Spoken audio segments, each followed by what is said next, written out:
la Pentecôte a eu lieu 50 jours après la Pâque. Et je vous ai parlé de la Pâque à la Pentecôte il y a 50 jours. Il y a presque 2000 ans. Et c'est un événement qui n'a pas de fin.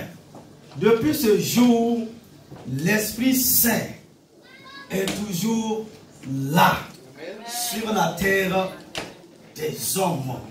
Et quoi que disent les hommes, on ne peut accomplir la vérité, la liberté, l'amour, la dignité sans l'Esprit Saint. Les hommes, je dirais les hommes de tous les temps, ont essayé sans l'Esprit Saint. Chacun fait ce qui lui plaît. Et il y a eu mai 1968. On a cherché Dieu, on a cherché le roi. On a essayé de créer une nouvelle société où on tentait de mettre l'homme au centre. Sans Dieu, communisme, nazisme, franc-maçonnerie, démocratie et autres. Ils ont essayé de trouver la vérité, l'égalité, mais il n'y a eu que guerre, oppression et conflit sur cette terre. Nous faisons donc le choix de nous laisser totalement conduire par l'Esprit de Dieu pendant ce temps du séminaire du Pentecôte. Et que toute la gloire revienne à l'Éternel Dieu des armées. Amen. Donc avant de vous présenter l'orateur pour ce culte depuis le mercredi, nous avons été arrosés, bénis. Vendredi, nous avons été arrosés et bénis. Et aujourd'hui encore, écoutez-moi, suivez-moi attentivement. Tu vas recevoir une parole, tu vas recevoir une bénédiction de la part du Dieu créateur. Tu n'es pas venu ici par hasard. C'est par la volonté de celui qui vit éternellement. Où est l'évangéliste? L'évangéliste Matthieu? Donc je vous présente l'évangéliste Matthieu. Voilà. Il est de la maison. Vous le connaissez?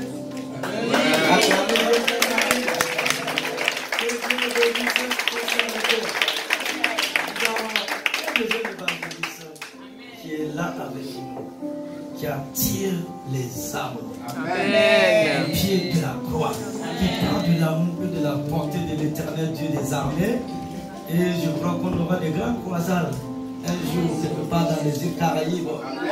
Car moi, j'ai vu Jésus marcher sur la Caraïbe quand il est foulé les pieds pour la toute première fois en 2009.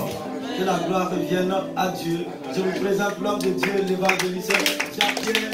Amen.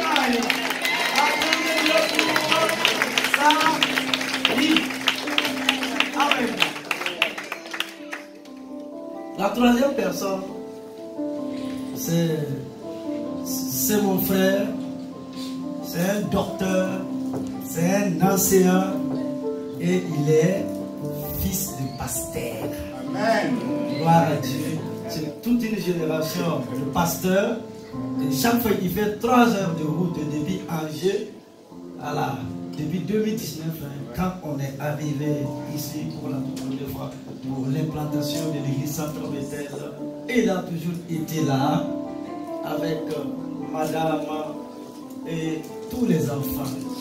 Un homme qui sert Dieu avec fidélité, avec droiture et du cœur. Que Dieu le bénisse richement pour tous ceux et tous ceux qui ne connaissent pas ou vous ne l'avez pas encore vu. Je vous présente le docteur Sawadro Tefugo. Donc ils sont là depuis vendredi avec nous. Que Dieu les bénisse richement. Donc enfants. Bon, je dis les enfants, c'est des grands enfants. Voilà, donc ils sont à l'école pour les examens et tout. Et je crois que prochainement ils seront là. Soyez bénis. Tiens-toi debout. C'est avec joie.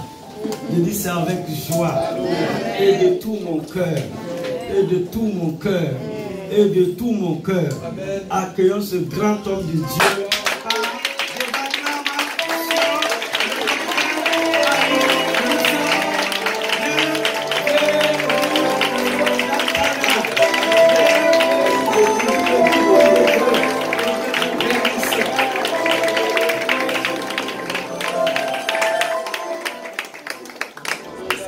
Gloire à Dieu.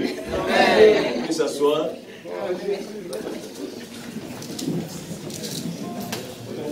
Ça c'est vraiment un fond de caillance et dans notre langue, ça veut dire bienvenue. Amen. Et permettez-nous, mon épouse et moi, de dire merci au Seigneur notre Père et notre Dieu qui nous permet d'être là avec vous pendant ces quelques jours pour cette convention de Pentecôte, de pouvoir être de service au milieu de vous par la prédication de la parole de Dieu, mais aussi de pouvoir adorer le Seigneur avec vous, comme frères et sœurs en Christ. Nous voulons aussi de tout notre cœur, mon épouse et moi, remercier le révérend pasteur Israël Ouedrago et son épouse Maman Corinne de nous avoir lancé cette invitation pour venir ici en France auprès de vous dans cette belle assemblée Centre Bethel pour cette convention Pentecôte 2024.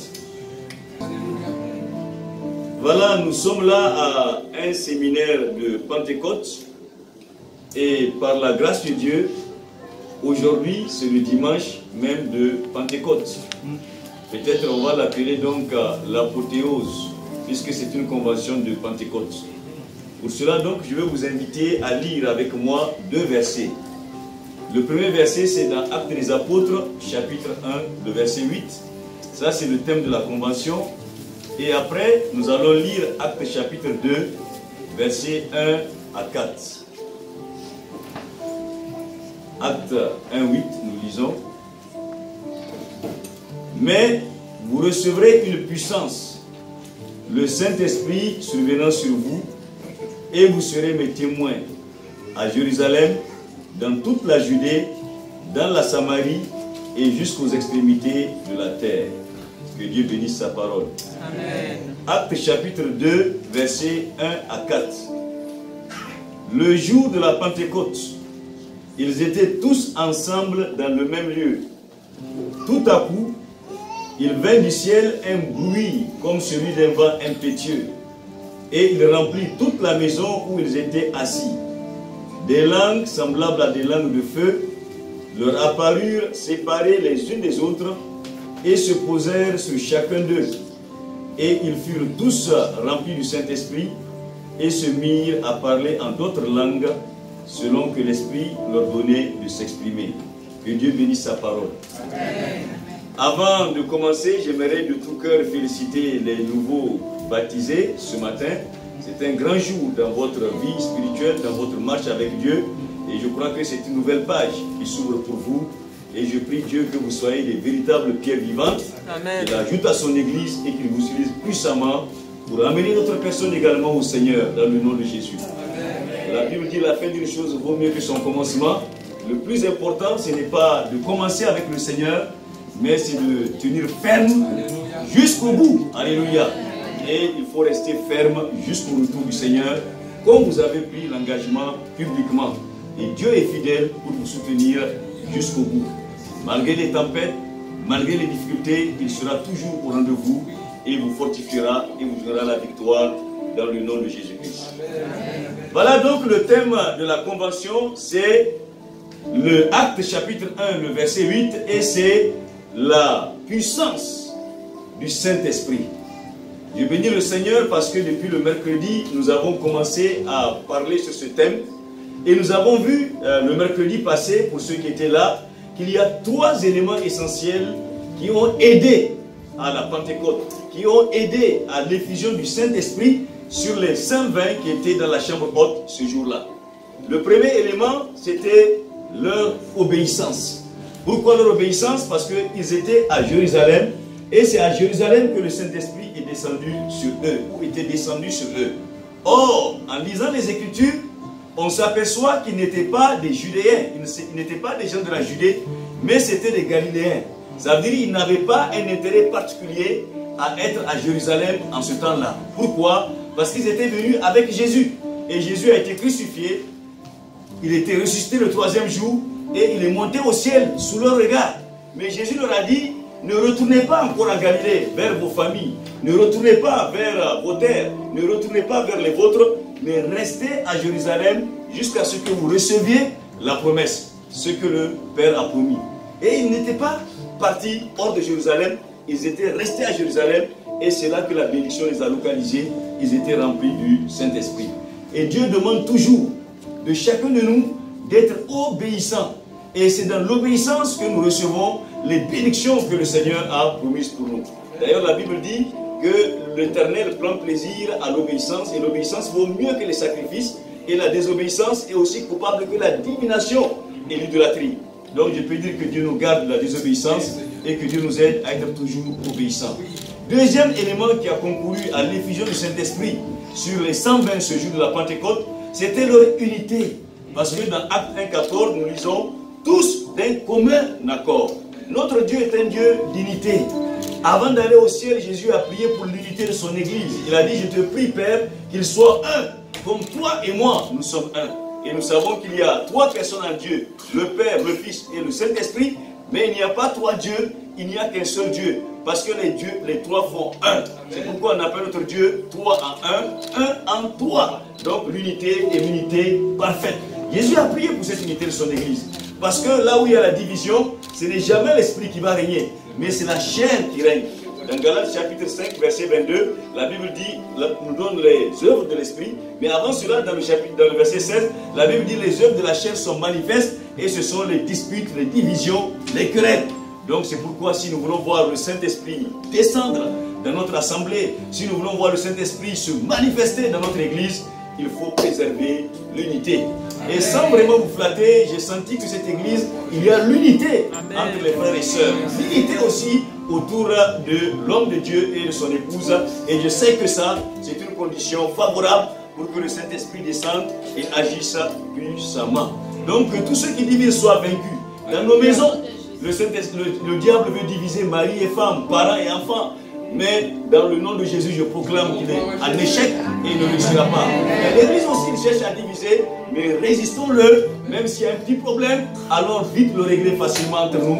Et dans l'unité, Dieu agira. Et la troisième chose, le troisième élément qui a concouru à la Pentecôte, c'était leur persévérance. 10 jours d'affilée, ils persévéraient. Ils pouvaient, à la fin du 5e jour, s'ils ne voient rien, dire, mais il nous a dit que le Père va envoyer la promesse, donc rien ne vient, on va partir, ou bien 6e jour, ou 7e jour, ou 8e jour. Mais ils n'étaient pas découragés, ils ont persévéré. D'ailleurs, la Bible dit, tous d'un commun accord, persévérer dans la prière.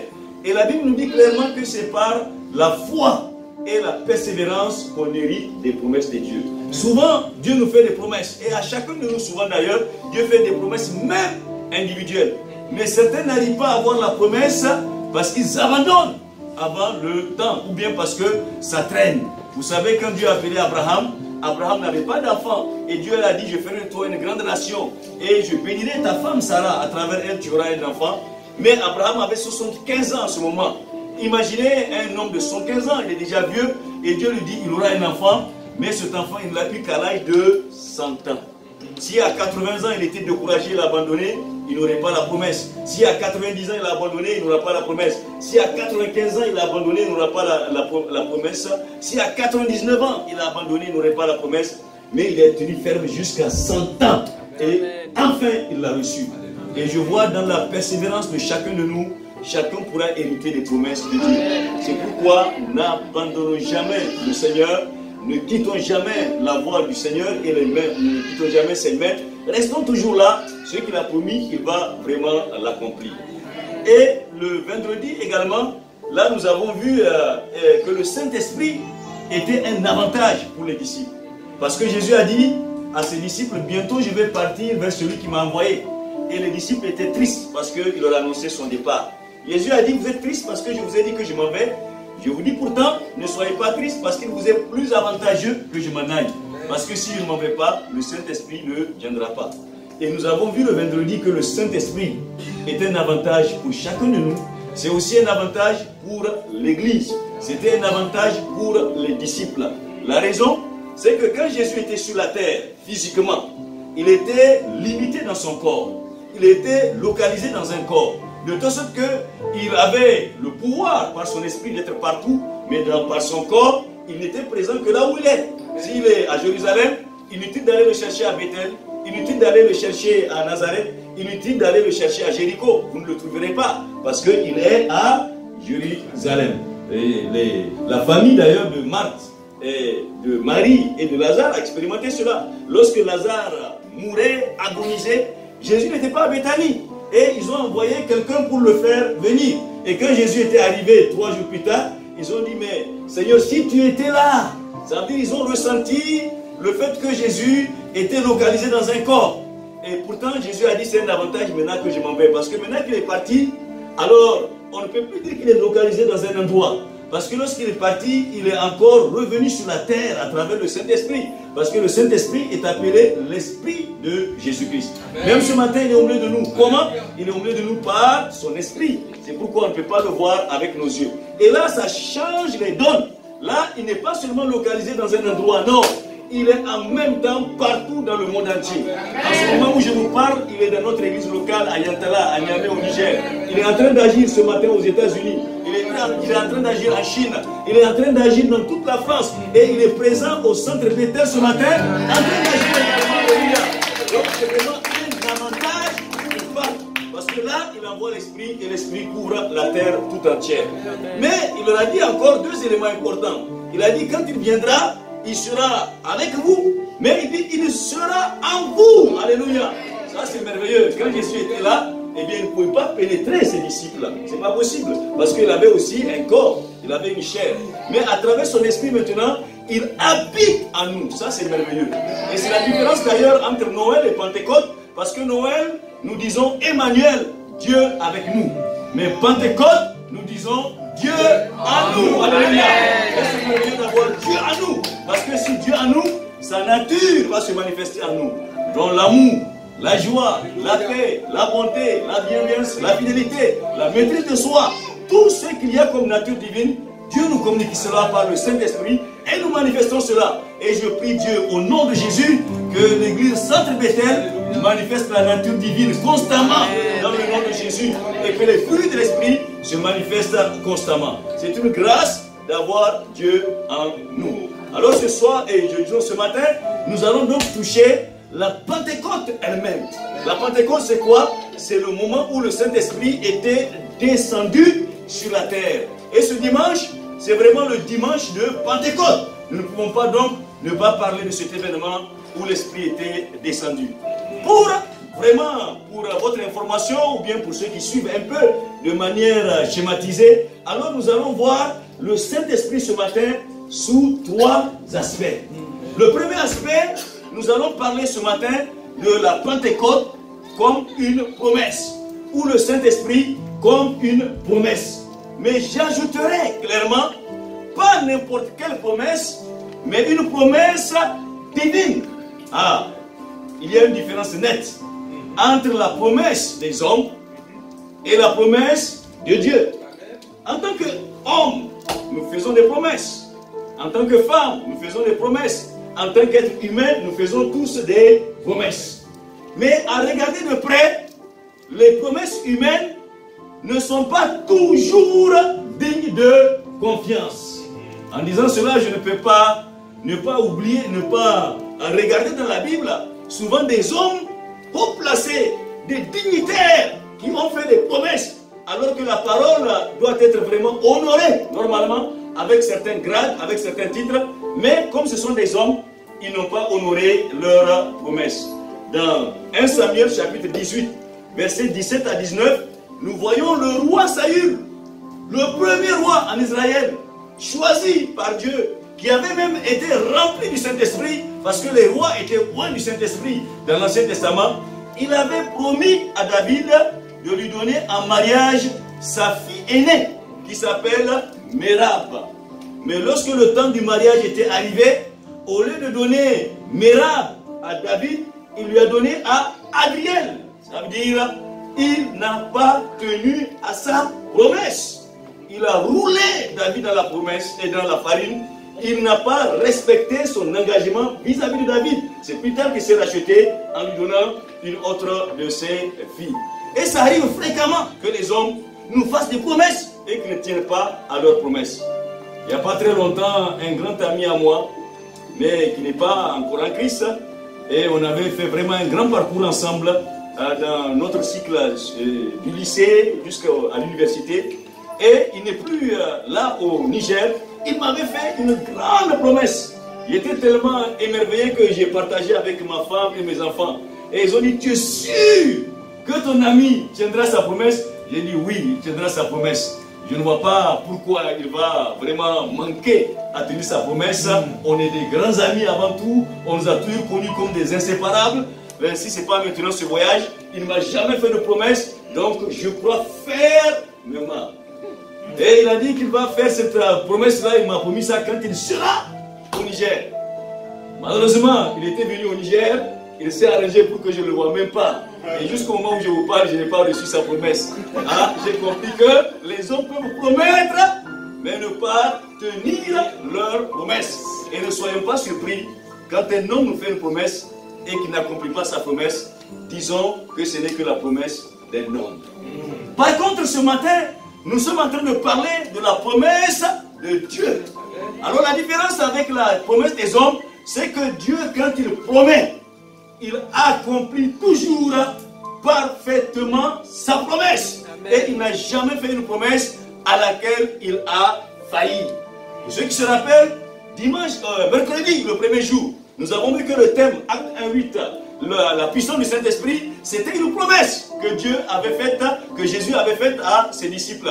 Et nous avons dit que Dieu est un Dieu de promesses. Il avait promis dans le jardin d'Éden, au moment de la chute de l'homme, dans Genèse chapitre 3, verset 15, il a dit de la postérité de la femme sortira celui qui va écraser la tête du serpent. Il avait promis un sauveur qui écrasera la tête du diable. Et ce sauveur, Dieu a donné au moins un signe clair, il viendra d'une femme. Et des années sont écoulées, des décennies sont passées, des siècles se sont écoulés, des millénaires même se sont écoulés. On peut croire que mais cette promesse ne tient plus. Non, quand ça vient de Dieu, ça tient toujours. 4000 ans plus tard, Dieu a accompli sa promesse.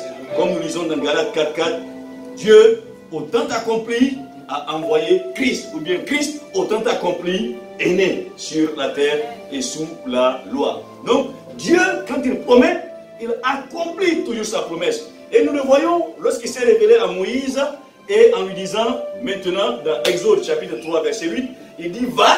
J'ai entendu le cri de mon peuple d'Israël qui est en esclavage en Égypte. Je te suis apparu parce que je me suis promis même de ma promesse faite à Abraham. Et je veux non seulement délivrer ce peuple, mais je l'amènerai vers une nouvelle terre. Et dans cette terre, c'est une terre où coulera le lait et le miel. C'est Canaan. C'était là, on l'appelle la terre promise. Avant même qu'il n'aille là-bas, eh bien, il l'appelle la terre promise. Promise par qui? Promise par Dieu. Et même les mots, les descriptions, Dieu a dit, ça sera une terre où coule le lait et le miel.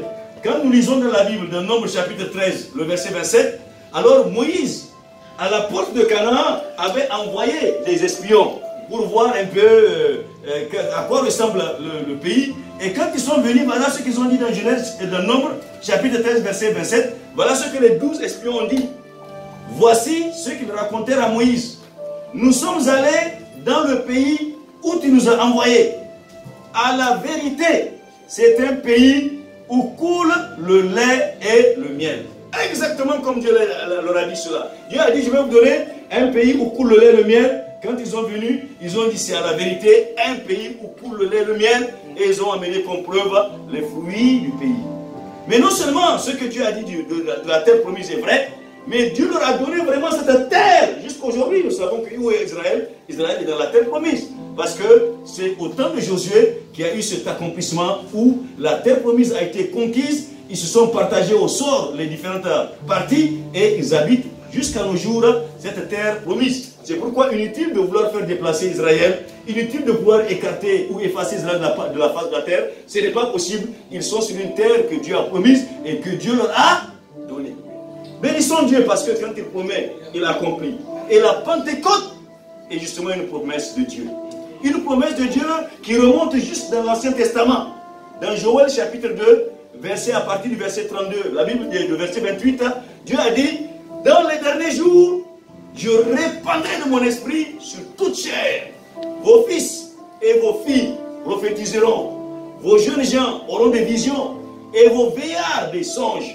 Même sur les serviteurs et les servantes, je répandrai de mon esprit en ce jour-là. En lisant ce passage, je prie pour que la jeunesse de cette église, de Centre Bethel, soit remplie de vision. Alléluia.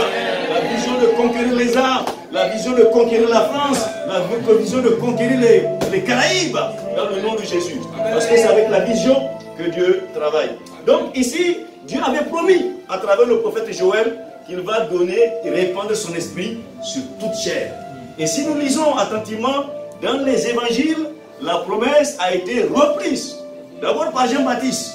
Parce que dans Matthieu chapitre 3 verset 11, lorsque les gens venaient vers Jean-Baptiste et croyaient qu'il était le Messie, il a dit non. Moi, je vous baptise d'eau. Alléluia. Et c'est merveilleux parce que ce matin, il y a eu une séance de baptême d'eau. Par obéissance d'ailleurs à ce que Jésus a dit, celui qui croira et qui sera baptisé sera sauvé. Et je vais encourager tous ceux qui ont cru en Jésus, qui ne se sont pas baptisés dès la fin de ce culte. Voyez le pasteur pour manifester votre désir de vous faire baptiser, parce que c'est une obéissance à la parole de Dieu. Donc Jean-Baptiste a dit, moi je vous baptise d'eau pour vous amener à la repentance. Mais celui qui vient après moi est plus puissant que moi. Je ne suis pas digne de porter ses souliers. Lui, il vous baptisera du Saint-Esprit et de feu. Voilà, cette promesse a été reprise encore aux enfants d'Israël. Elle a été reprise encore aux disciples de Jésus par la bouche de Jean-Baptiste. Donc, deuxièmement, Joël avait prophétisé pour dire que le Saint-Esprit viendra.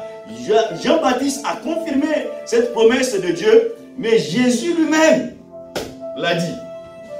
Dans Actes chapitre 1, verset 5, il dit, car Jean a baptisé d'eau, mais vous, dans peu de jours, vous serez baptisés du Saint-Esprit. Et quand Jésus a dit cela, il est monté au ciel, c'était l'ascension, et 2 jours plus tard, il a tenu sa promesse. Il a répandu l'Esprit Saint sur les disciples. C'est ce que d'ailleurs Pierre avait dit dans son discours, quand on lit dans Actes chapitre 2, il a dit ceci, il a dit c'est Jésus qui a reçu du Père l'Esprit qui a été promis et qu'il a répandu sur les disciples, comme vous le voyez, maintenant ils sont en train de parler en langue. Toutes les promesses de Dieu dans la Bible, et elles sont nombreuses, elles se sont toutes accomplies. D'ailleurs, à l'heure actuelle, l'Église n'attend qu'une dernière grande promesse, et bien cette promesse aura lieu aussi, l'enlèvement de l'Église et le retour de Jésus. Il n'y a aucun doute, parce que même si le temps file, même si le temps passe, même si les siècles s'écoulent, ne craignons pas, ne doutons pas, elle va s'accomplir, cet événement va s'accomplir parce que Dieu ne ment jamais et ce que Dieu promet, il le fera toujours. Donc, ce matin, j'aimerais tout simplement, à partir de ce point, dire ceci. Dieu t'a fait peut-être une promesse dans ta vie, dans ta marche avec lui, une promesse d'un enfant, une promesse d'un mari, une promesse d'une femme, une promesse d'un travail, une promesse d'une promotion, une promesse quelconque à travers tes paroles dans ton cœur, à travers une prophétie, à travers la Bible. Peut-être le temps est passé et tu es maintenant en train de douter. Alors laisse-moi te dire de la part du Saint-Esprit, ne doute pas. Amen. La promesse s'accomplira. Tu auras ton mari, tu auras ta femme, tu auras ton enfant, tu auras ton travail, tu auras ta promotion dans le nom de Jésus. Parce que ce que Dieu promet, Dieu l'accomplit et Dieu l'accomplit toujours sans vraiment douter, sans vraiment hésiter. Dieu est fidèle et Dieu le fait réellement.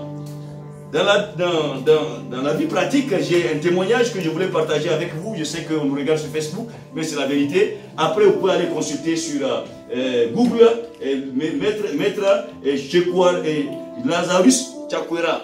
c'est le président actuel de Malawi. C'était avant le président des églises Assemblées de Dieu de Malawi. Et après, concomitamment à ses rôles ou bien à ses fonctions de président, il fut aussi le président des Assemblées de Dieu de toute l'Afrique. Donc à ce titre, moi personnellement, j'ai eu à le rencontrer à des réunions qu'il présidait, parce que c'était notre président, étant le président des Assemblées de toute l'Afrique. Donc chaque fois qu'il y a des réunions au niveau africain, que nous partons, c'est lui qui dirige ces réunions. Et aujourd'hui, le président de la République, ça peut étonner, surtout que l'Église est apolitique et nous sommes apolitiques véritablement. Nous n'avons aucune couleur politique, nous n'avons aucun parti politique. Notre parti c'est Jésus et ce que nous voulons c'est que les âmes soient sauvées. Mais lui, pendant qu'il exerçait son ministère, son leadership, il a dit ceci, quand il avait bien dirigé les assemblées de Malawi, et c'est vrai, si vous suivez l'histoire du Malawi, vous allez voir que sous son leadership, l'Église a cru, l'Église a grandi d'une manière extraordinaire. Il était même une référence dans l'Afrique, tellement que l'Église était bénie et en pleine croissance. Et Dieu lui a dit, maintenant, le temps est terminé pour l'Église, pas en fait pour qu'il soit pasteur ou bien. Dieu a dit, maintenant, je vais t'amener à un autre niveau, je vais te confier la direction de toute la nation. Et il nous a dit, en anglais, il a dit à Dieu, how that it will be possible. Il a dit à Dieu, mais comment cela peut-il être possible?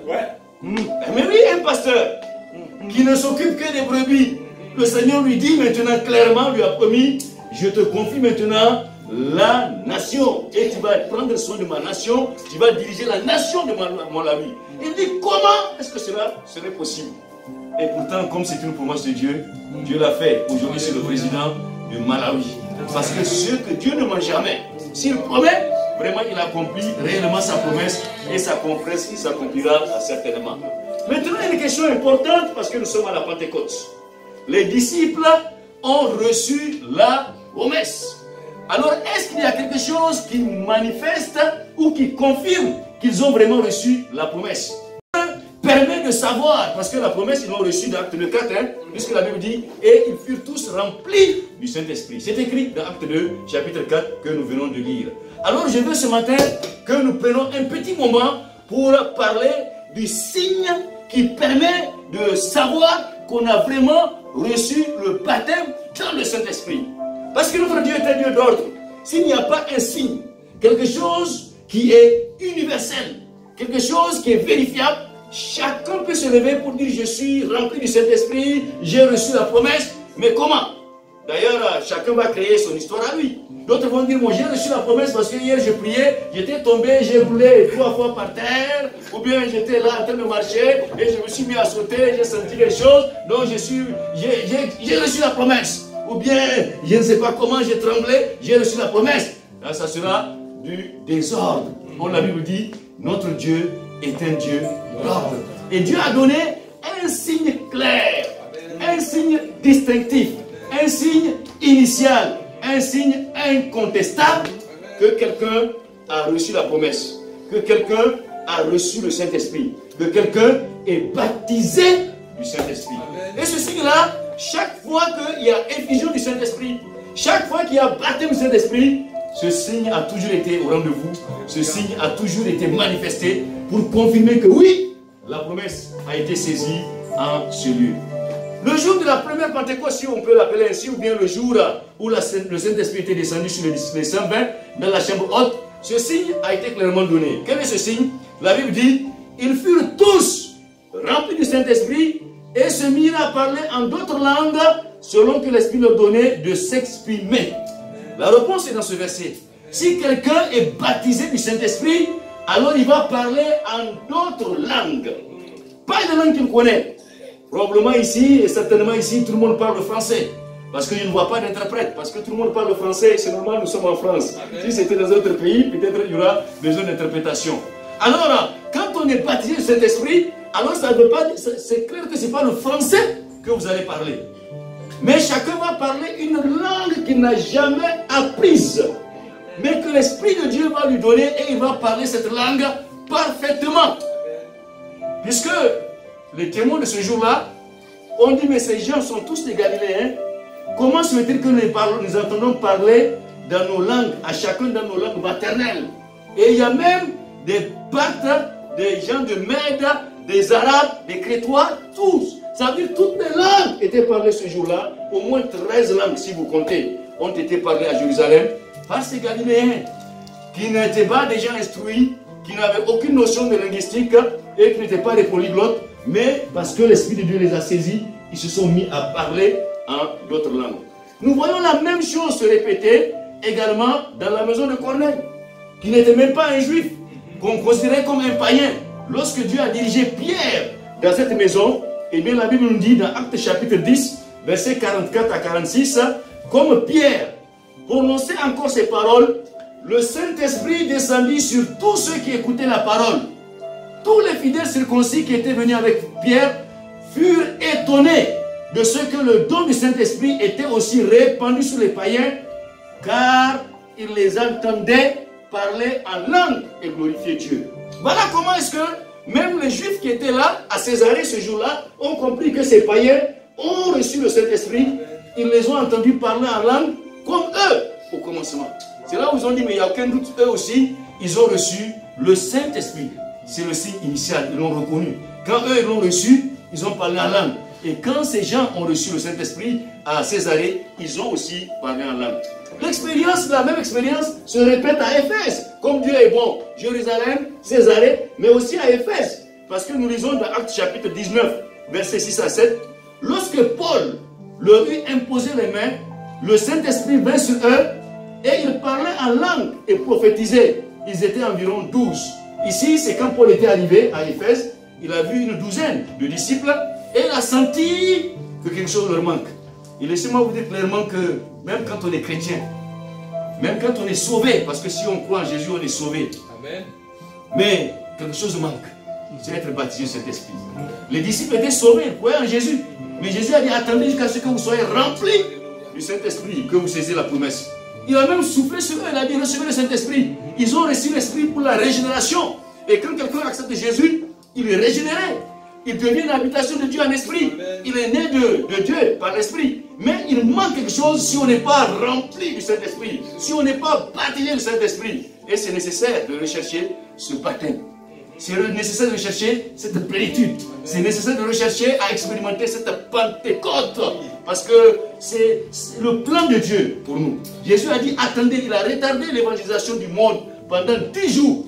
Pour que les disciples soient d'abord remplis du Saint-Esprit avant d'aller à la tâche. Ça veut dire que ce matin, si tu n'as pas saisi cette promesse, tu dois la rechercher ardemment, de tout ton cœur. D'ailleurs, c'est un don, c'est une promesse, et Dieu est là ce matin pour accomplir sa promesse. Donc, on peut dire que le seul signe qui convainc, convaincant, démonstratif, qui nous montre qu'on est baptisé du Saint-Esprit, c'est quand on ne parle en langue. Et si on ne parle pas en langue, on ne peut pas dire qu'on est baptisé du Saint-Esprit. Je bénis le Seigneur parce que depuis qu'on est là, j'ai vu quelquefois on a pu adorer en langue. Alléluia. Et béni soit Dieu pour tous ceux qui sont baptisés du Saint-Esprit. Mais ceux qui ne sont pas baptisés du Saint-Esprit, ce dimanche c'est un dimanche de Pentecôte. D'ailleurs chez nous on a une tradition souvent après les séances de baptême. Eh bien je l'ai appris même avec mon pasteur aussi qui m'a recommandé. On prend toujours un moment pour prier. Pour que ceux qui ont été baptisés, s'ils ne sont pas remplis du Saint-Esprit, ils saisissent la promesse. Et généralement Dieu dans sa bonté et dans sa fidélité accorde toujours cela. Donc, premièrement, le Saint-Esprit est une promesse et une promesse accomplie par Dieu. Ce matin, j'aime te dire que Dieu accomplira sa promesse dans ta vie. Amen. Dis à ton voisin de droite, Dieu accomplira sa promesse pour toi. Dieu accomplira sa promesse pour toi. Dis à ton voisin de gauche, Dieu accomplira sa promesse pour toi. Dis à celui qui est derrière toi, Dieu accomplira sa promesse pour toi. Dis à celui qui est devant toi, Dieu accomplira sa promesse pour toi. Et moi je vais parler pour nous tous, Dieu accomplira sa promesse pour nous. Et pour chacun de nous, dans le nom de Jésus-Christ. Maintenant, deuxièmement, nous allons parler du Saint-Esprit comme une puissance. C'est votre thème. Parce que le thème dit, eh bien, la puissance du Saint-Esprit. C'est ça le thème qui nous a été donné. Et dans Acte 1:8, Jésus l'a dit également, vous recevrez une puissance. Donc c'est vraiment une puissance. Alors là, avant d'aller loin, j'aimerais dire ceci. Le Saint-Esprit n'est pas qu'une puissance. N'est pas simplement une puissance. Non. Le Saint-Esprit est une personne divine. Amen. Avec toutes les caractéristiques d'une personne. qui entend, qui parle, qui peut s'attrister et qui dirige, qui conduit. Donc, il est une personne, quand on lit les Écritures, on peut lui mentir même, parce que Ananias et Saphira, Pierre a dit, vous n'avez pas menti à un homme, vous avez menti au Saint-Esprit. Non, le Saint-Esprit est une personne, et c'est la personne divine. Mais ce qui est intéressant ici, et ce que Jésus est en train de dire clairement, parce qu'il y a des gens qui ont déformé cela. Il y a des gens qui considèrent le Saint-Esprit comme une puissance. Et quand ils reçoivent le Saint-Esprit, en ignorant que c'est une personne, ils croient que c'est une puissance qu'ils possèdent maintenant, et qu'ils peuvent contrôler et agir, et faire agir quand ils veulent. Non, non, non, non. C'est une personne qui nous commande. C'est elle qui nous utilise, mais ce n'est pas nous qui l'utilisons. C'est pourquoi il y avait des gens qui sont déformés, qui pensent que c'est une puissance qu'ils ont, et qui tentent de manipuler même le Saint-Esprit, ce qui n'est pas possible. Et ils disent, j'ai la puissance de power. Et ils touchent les gens, power, power, power. Non, c'est une puissance, mais tu ne contrôles pas cette puissance-là. Elle peut te conduire vers des personnes particulièrement et t'utiliser. Donc, il faut noter ici clairement que c'est une personne, la personne de Dieu, qui vient à nous et qui nous communique la puissance, parce que Dieu est puissant. Et le Saint-Esprit qui est Dieu est puissant. Donc, quand il vient à nous, c'est là où il nous communique la puissance. C'est pourquoi Jésus a dit, vous recevrez une puissance, mais attention, pas de vous-même. Le Saint-Esprit, Dieu, puissant, viendra, surviendra sur vous. C'est quand le Saint-Esprit descendra sur vous que vous manifesterez cette puissance. Et frères et sœurs, ça c'est vrai. Il faudrait que nous soyons convaincus de cela ce matin. Le plan de Dieu, ce n'est pas que nous soyons des chrétiens faibles, des chrétiens vaincus par le péché, des chrétiens vaincus par les démons et les diables, des chrétiens vraiment affaiblis et incapables de faire quoi que ce soit. Des chrétiens vaincus par la maladie. Non, ce n'est vraiment pas le plan de Dieu que nous soyons ainsi. Mais le plan de Dieu, c'est que nous soyons des chrétiens puissants. Parce qu'il nous remplit de sa puissance. Et dans Somme chapitre 68, verset 29, il est écrit, ton Dieu ordonne que tu sois puissant. Alléluia. C'est dans le plan de Dieu que nous soyons puissants. Et vendredi, ceux qui étaient là, nous avons vu que le Saint-Esprit nous révèle de la puissance de Dieu pour vaincre la maladie. Et nous avons vu comment est-ce que dans le nom de Jésus-Christ, quand on est loin du Saint-Esprit, on peut guérir les malades. On a vu avec Pierre qui a dit à ce boiteux, je n'ai ni or, ni argent, mais ce que j'ai, je te le donne. Au nom de Jésus, lève-toi et marche. Et il a marché. On a la puissance pour chasser les démons. On a vu comment Pierre a Philippe, une femme possédée par un esprit de démon. Il a dit au démon, au nom de Jésus, je te le donne, sors d'elle. Et le démon est sorti. Nous avons ce pouvoir-là, chacun de nous. Si nous sommes remplis de cet esprit, nous pouvons prier pour les malades. Et ce matin, Dieu est là pour te guérir, quelle que soit ta maladie. Amen. Même si la médecine t'a condamné, la puissance de Dieu ce matin te guérit au nom de Jésus. Parce que Dieu a dit, je suis le Dieu qui te guérit de toute maladie. Alléluia. Même le cancer, même les maladies incurables par la médecine, Dieu guérit toute maladie et toute infirmité. Ce matin, au nom de Jésus, reçois ta guérison. Au nom de Jésus, reçois ta guérison. Donc on a cette puissance-là. Mais comme hier, ou vendredi, on a beaucoup parlé sur la puissance de guérison pour chasser les démons. Ce matin, j'aimerais mettre un accent particulier sur une puissance que nous avons dans le Saint-Esprit. C'est la puissance de vaincre le péché. Parce que le problème des enfants de Dieu de nos jours, c'est le péché. Et le péché a toujours été le problème entre Dieu et les hommes. Qu'est-ce qui a séparé Adam et Ève de Dieu? C'est le péché. Au moment où Dieu a dit, vous ne mangerez pas le fruit, le diable les a séduits, ils ont mangé le fruit. Et aujourd'hui, le péché s'est étendu à tous les hommes. Parce que la Bible dit, car tous ont péché et sont privés de la gloire de Dieu. Quelque part, nous sommes tous vaincus par le péché. Quelque part, nous sommes tous liés par le péché. Quelque part, nous sommes tous incapables de vaincre le péché par nous-mêmes. Et si vous prenez un homme par ses propres forces, voyez-le, il est lié quelque part par un péché quelconque. Quelle que soit sa bonne volonté, il est vraiment lié quelque part par le péché. Vous savez ce que l'apôtre Jean-Paul a dit? Il a dit, je veux faire du bien, mais je constate en moi que chaque fois que je veux faire le bien, je me retrouve en train de faire le mal. Ce n'est pas moi, mais c'est le péché qui est en moi. Et il a dit, misérable que je suis. Qui pourra me délivrer de ce corps de mort? Il y a des gens qui ne veulent pas boire l'alcool, mais qui sont incapables de s'abstenir. Des gens qui ne veulent pas fumer, mais qui ne peuvent pas s'empêcher. Des gens qui ne veulent pas connaître l'immoralité, l'adultère, l'infidélité, mais que c'est comme une force qui les dépasse. Dès qu'ils voient un homme, dès qu'ils voient une femme, la faiblesse est là et ils vont tomber. Et ils sentent que ce n'est pas leur vie, mais il y a quelque chose qui les domine. Le péché domine les hommes. La première bonne nouvelle, c'est que Jésus est venu pour vaincre le péché. Il est mort pour nos péchés. Mais la deuxième bonne nouvelle, il nous délivre de nos péchés par la puissance du Saint-Esprit. C'est écrit d'abord dans Apocalypse 1,5. Il est écrit à celui qui nous aime et qui nous a délivrés de nos péchés par son sang. Mais comment nous sommes délivrés de nos péchés? Par le sang de Jésus, mais par la puissance du Saint-Esprit. Voilà pourquoi, frères et sœurs, faites cette expérience, observation simple. Tous les chrétiens baptisés du Saint-Esprit, marchant en communion avec Dieu par le Saint-Esprit, marchant dans la plénitude du Saint-Esprit, sont les chrétiens qui marchent aussi dans la sainteté, dans la vérité. Amen, amen. Mais les gens qui négligent la vie du Saint-Esprit, ou même les églises qui refusent de parler en langue, ce sont des églises où souvent le péché règne, le désordre règne, parce qu'ils n'ont pas le pouvoir sur le péché. Paul l'a dit, il a dit, misérable que je suis, qui pourra me délivrer? Mais la réponse, il a trouvé dans Romains chapitre 8, verset 2, il a dit, grâce soit rendue à Dieu par Jésus-Christ. Parce que la loi de l'esprit de vie, la loi du Saint-Esprit m'a délivré de la loi du péché et de la mort. Ce matin, même si tu es dans un lieu du péché, la puissance du Saint-Esprit peut briser ce péché et te libérer. Alléluia. Oui, le Saint-Esprit nous libère du pouvoir du péché et nous permet de vivre dans la sainteté, dans la pureté.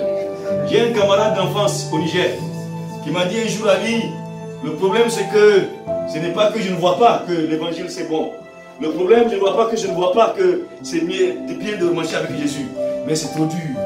Quand on dit qu'il ne faut pas chercher les femmes, il ne faut pas boire l'alcool, il ne faut pas fumer, il ne faut pas garder les rancunes, il ne faut pas se bagarrer, il faut toujours pardonner. Toutes ces choses-là, c'est difficile. Ce n'est pas normal, ce n'est pas naturel. J'ai dit oui, c'est écrit qu'il ne faut pas faire ces choses-là. Mais tu me connais moi-même. J'étais incapable de surmonter ces choses-là. Je faisais ces choses avec toi. Mais aujourd'hui, je suis délivré comment? Pas par ma force, par la force du Saint-Esprit.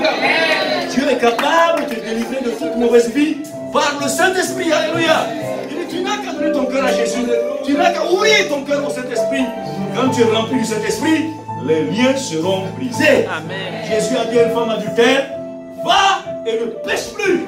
Et Jésus a donné certainement le pouvoir à cette femme de ne plus pécher. Alléluia. Ce matin, j'entends la voix de Dieu qui dit, mon fils, ma fille, va et ne pêche plus. Au nom de Jésus, sois délivré de ton lien. Au nom de Jésus, sois délivré de ton péché ce matin. Au nom de Jésus, va dans la victoire. Ça, c'est une bénédiction que le Saint-Esprit nous donne. La victoire sur le péché. Et là, vraiment, je voudrais juste, si le temps permet, avant d'atteindre le troisième point, de dire que c'est extrêmement important. Ce côté. Pourquoi extrêmement important?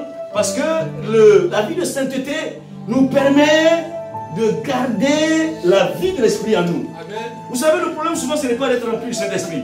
Il y a des gens qui ont été baptisés du Saint-Esprit il y a des mois en arrière, il y a des années en arrière, mais qui sont retombés, qui sont refroidis, qui sont morts, qui sont même parfois dans le péché ou même loin de Dieu. Pourquoi? Parce qu'ils n'ont pas entretenu la vie de l'Esprit.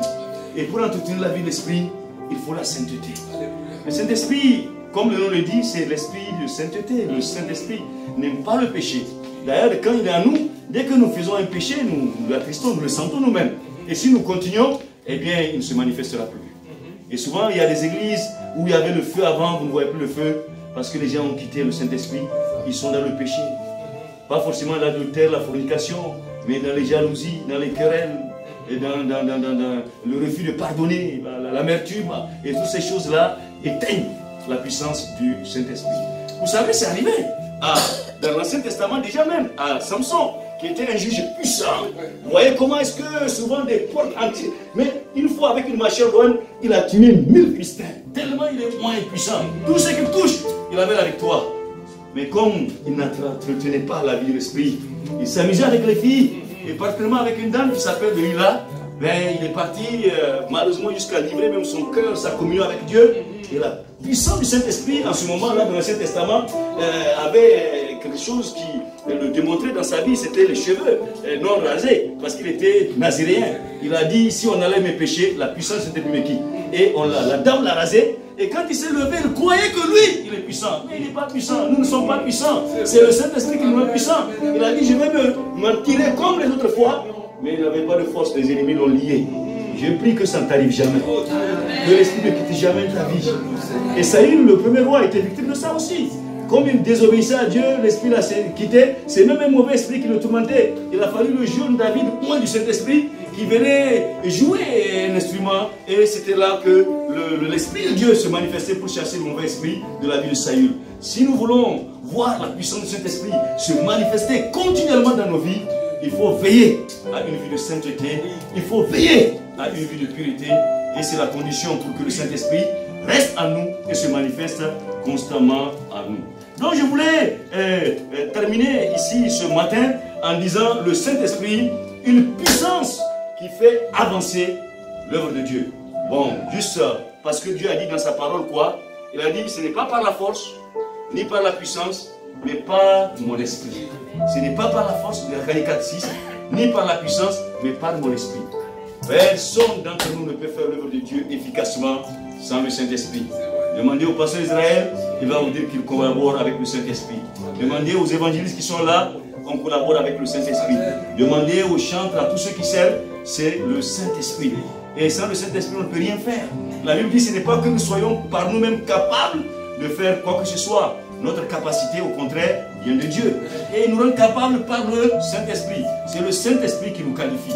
Alors, une église qui collabore avec le Saint-Esprit verra le Saint-Esprit faire booster l'œuvre de Dieu en son sein. Le Saint-Esprit faire avancer l'œuvre de Dieu en son sein. En tout cas, c'est pourquoi on doit la rechercher. Parce que c'est elle et qui est la puissance qui fait avancer l'œuvre de Dieu. Par notre intelligence, même si nous avons les plus grands diplômes universitaires, les plus grands diplômes théologiques, on peut être même un professeur agrégé en théologie. Si on n'a pas la puissance du Saint-Esprit, on ne pourra rien faire.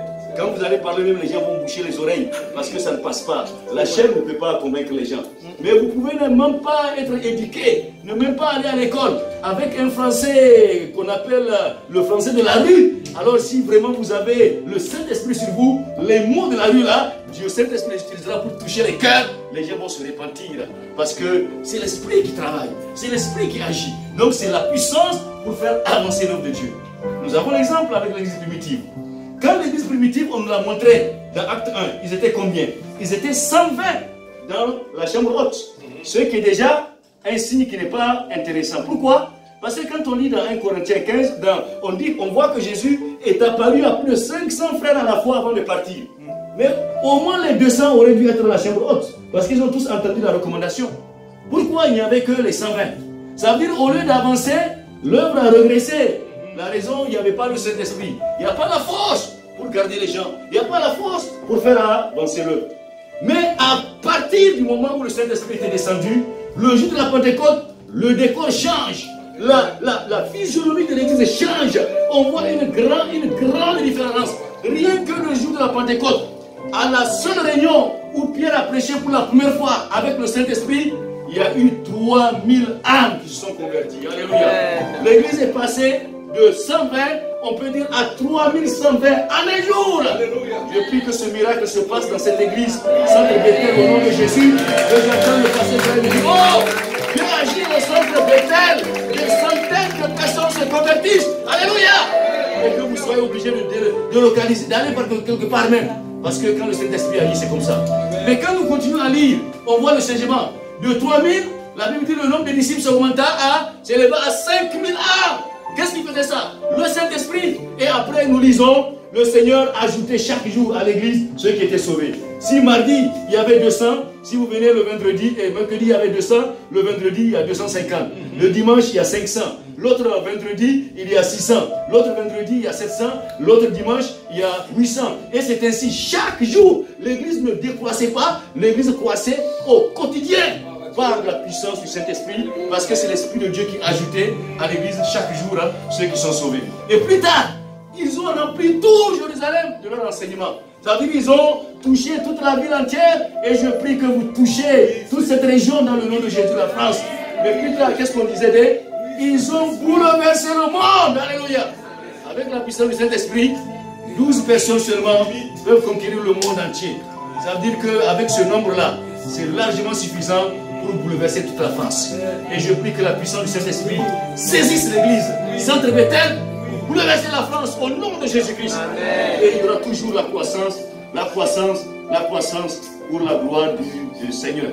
Donc, c'est extrêmement important vraiment de rechercher le Saint-Esprit, de travailler avec le Saint-Esprit pour pouvoir expérimenter cette puissance de la croissance de l'Église. En réalité, il y a une pensée avec laquelle, que je voulais vraiment partager avec vous avant peut-être d'arrêter ce culte-là. C'est que le Saint-Esprit les a rendus tellement puissants, qu'il y a quelque chose qui se manifestait au travers d'eux, que si les médecins même sont là, ils vont dire que là, vraiment c'est une puissance indescriptible, inimaginable. La puissance de la résurrection. Normalement, si quelqu'un est mort, cliniquement mort, il n'y a pas de moyen de faire marche, de revenir à la vie. Mais avec la puissance du Saint-Esprit, on voit que même les morts ressuscitent. Et c'est ce que nous voyons vraiment. C'est vrai, Jésus déjà a ressuscité la fille de Jairus. Alors lui, c'est normal, il était rempli du Saint-Esprit. Il avait ressuscité Lazare, qui était mort depuis 4 jours, enterré dans le tombeau. Il l'a ressuscité avec une seule parole, parce que c'est la puissance du Saint-Esprit. Mais aussi, on voit, les apôtres ont aussi expérimenté cette puissance de résurrection. Quand on lit dans Acte 10, on voit que Pierre, du moins, était en tournée missionnaire, et il était en Acte 11, 18, on lui avait dit qu'il y a une Dorcas qui était morte, voilà, une sœur de l'église. Et quand il est venu, il a prié, Dieu a ressuscité Dorcas, Dorcas est revenu à la vie. On voit plus tard Paul, un certain Eutychus aussi était tombé de la fenêtre là, de l'étage, il était mort, relevé mort, mais Paul, après avoir fini la prédication, a prié pour Eutychus, et Eutychus est revenu à la vie. Donc on peut dire que la puissance du Saint-Esprit chasse la mort et apporte la vie. Et ce matin, je prie que cette puissance de résurrection se manifeste au milieu de nous. Que tout ce qui est mort dans ton corps soit ressuscité dans le nom de Jésus. Que tout ce qui est mort dans ton travail soit ressuscité dans le nom de Jésus. Que tout ce qui est mort dans ta famille soit ressuscité dans le nom de Jésus. Que la puissance de résurrection s'empare de chacun de nous. Que la puissance de résurrection descende dans cette église dans le nom de Jésus-Christ. Et permettez-moi de terminer encore, si le temps permet un peu, par le dernier pour cette fois-ci, c'est réel. Le Saint-Esprit, une promesse pour tous. Amen. Premièrement, c'est vrai que nous avons aussi une promesse qui a été accomplie. Deuxièmement, c'est une promesse, une puissance. Et troisièmement, c'est une promesse pour tous. Ça, c'est intéressant. C'est vrai que quand on lit, même vendredi, nous avons parlé de ça, mais je vais aborder ça sous un autre angle. Une promesse pour tous, parce que le jour de la Pentecôte, acte 2, 39, Pierre a dit, la promesse est pour vous, pour vos enfants, pour tous ceux qui sont appelés au loin, en aussi grand nombre que le Seigneur notre Dieu les appellera. Mais n'oublions pas que ce jour-là, pratiquement tous les 3000 étaient des Juifs. Et vous savez que les Juifs étaient fermés pour ce qui concerne, je ne sais pas comment je vais l'appeler, mais dans leur race. Ils n'aimaient pas, ils n'étaient pas ouverts aux non-juifs, si vous voulez, qu'ils appelaient les païens. Ils n'avaient même pas le droit de s'asseoir avec eux, de manger avec eux. Donc c'était un peuple à part. Et quand Jésus leur disait, eh bien ici même vous serez mes témoins à Jérusalem, dans toute la Judée, dans la Samarie, jusqu'aux extrémités de la terre, ils n'avaient pas compris que c'était pour tout le monde. Mais ils pensaient que c'est pour les Juifs de la diaspora, pour tous ceux qui étaient au loin. La preuve, si nous lisons dans le Nouveau Testament, par exemple Acte 11, verset 19, la Bible dit, ceux qui avaient été dispersés par la persécution survenue à propos d'Étienne allèrent jusqu'en Phénicie, dans l'île de Chypre à Antioche, annonçant la parole seulement aux Juifs. C'est écrit. Donc même quand ils partaient dans l'extrémité de la terre, ils sélectionnaient les gens, c'est les Juifs seulement. Ils leur prêchaient l'évangile. Or, la promesse, Pierre a dit, c'est pour tous. Ce n'est pas Pierre, c'est Dieu même qui l'a dit. Je répandrai mon esprit sur toute chair. Mais eux, ils pensaient que c'est seulement pour les Juifs. Comme aujourd'hui, nous croyons que certaines choses, c'est seulement pour quelques-uns. Non, Dieu ne fait pas d'acception de personne, c'est pour tous. Et il a fallu que Jésus rectifie le tir avec une vision qu'il a donnée à Pierre de la nappe. Et il a dit, lève-toi, tue et mange. Il y avait des animaux impurs même. Ça c'est pour dire les païens, parce que les Juifs pensaient que les païens étaient impurs. Et c'est ainsi que Dieu a conduit Pierre dans la maison de Corneille. Et pour les convaincre, l'Esprit de Dieu était descendu sur les Juifs qui étaient étonnés. Et quand Pierre est parti raconter cette histoire-là, vous savez ce qu'ils ont dit? La Bible dit dans Acte 11, 18. Après avoir entendu cela, quand Pierre a dit le Saint-Esprit était descendu sur eux, ils ont parlé en langue. Après avoir entendu cela, ils se calmèrent parce qu'ils étaient fâchés pourquoi Pierre est parti chez les païens. Pour eux, le Saint-Esprit n'est pas sur eux. Mais quand il leur a parlé, ils se calmèrent et ils glorifièrent Dieu en disant, ah, Dieu a donc accordé la repentance aux païens afin qu'ils aient la vie. C'est pourquoi, comment ils ont su ça? Parce que Dieu leur a même accordé le Saint-Esprit. Et ils ont dit gloire à Dieu. Ah donc il n'y a même pas de barrière. Non, il n'y a même pas de distinction. Il n'y a pas de juif grec. Il n'y a pas d'intellectuel, non intellectuel. Donc c'est pour tout le monde. Et ce matin, peut-être quelqu'un peut se sentir à l'écart de la promesse. Non, ne te mets pas à l'écart. La promesse est pour toi. Et Dieu veut te remplir du Saint-Esprit là où tu es. Pas demain, pas après-demain. Maintenant même et aujourd'hui même, Dieu veut te remplir du Saint-Esprit parce que la promesse, elle est pour tous et c'est maintenant même qu'on peut saisir la promesse. La Bible nous dit d'ailleurs de ne pas différer quand nous entendons la voix du Seigneur.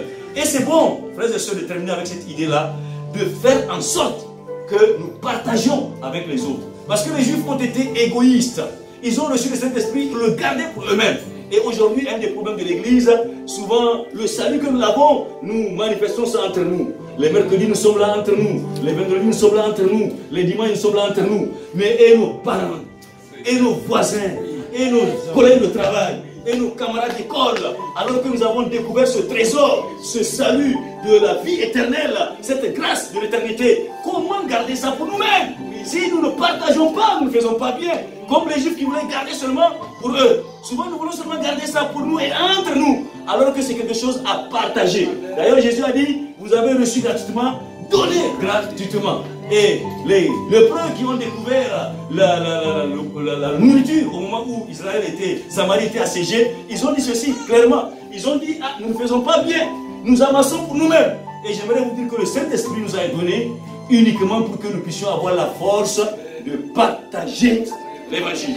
Parce que Jésus a dit, vous recevrez de puissance, le Saint-Esprit, et vous serez mes témoins. Je prie Dieu ce matin que le Saint-Esprit soit répandu au centre Bethel et que chacun soit un témoin. Que chacun soit un témoin. Que chacun soit un témoin. Que chacun soit un témoin. Que chacun soit un témoin. Que chacun soit un témoin. Au nom de Jésus. Au nom de Jésus. Au nom de Jésus. Je vais vous demander, s'il vous plaît, tenons debout et on va prier le Seigneur. Merci Seigneur. Merci Seigneur.